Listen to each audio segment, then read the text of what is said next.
pour faire un choix de la poursuite des enseignements de spécialité, il faut se poser la première question, c'est soi. Qu'est-ce que j'aime faire ? Dans quelle matière je suis le plus à l'aise, dans quel enseignement j'ai facilité à apprendre,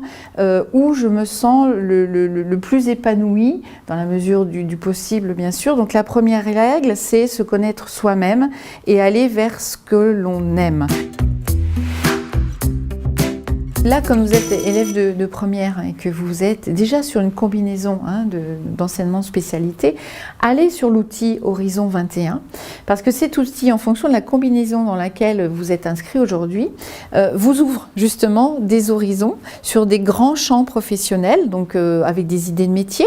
et puis ce qui vous permet derrière d'aller rencontrer ces métiers, vous interroger, et vous ouvre également des horizons en matière de poursuite d'études. Et puis,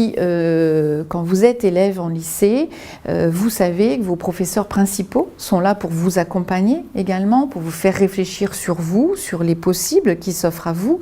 Et vous avez dans les établissements publics des professionnels de l'orientation, les psychologues de l'éducation nationale qui sont en charge de l'orientation, qui peuvent aussi vous aider à faire ce travail sur vous et à vous aider effectivement dans les choix.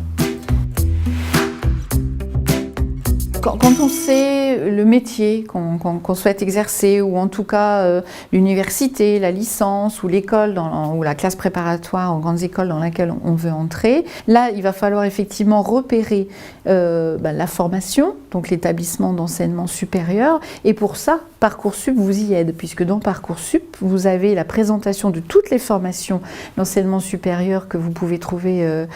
en France, et dans les descriptifs des formations, des établissements, vous avez ce qu'on appelle les attendus. Les attendus, c'est pour chaque formation ce qui va vous permettre en termes de compétences, de capacités et parfois de savoir, ce qui va vous permettre de réussir dans cette formation. Et là, vous ferez le lien entre le parcours que vous allez vous choisir en première et en terminale et les attendus de la formation que vous tenez absolument à obtenir. Aujourd'hui, avec la réforme de bac, tout est possible au lycée, c'est-à-dire de se construire, de colorer son baccalauréat, parce qu'il ne faut pas oublier qu'il y a des enseignements communs, qui est le socle fort du bac, et ensuite on colore, c'est-à-dire que faites ce pour quoi vous vous sentez fait, pour ce que vous voulez faire, donnez-vous, obtenez les meilleurs résultats, le meilleur engagement pour se préparer à réussir dans l'enseignement supérieur. Donc la voie royale aujourd'hui avec ce nouveau bac, c'est soi.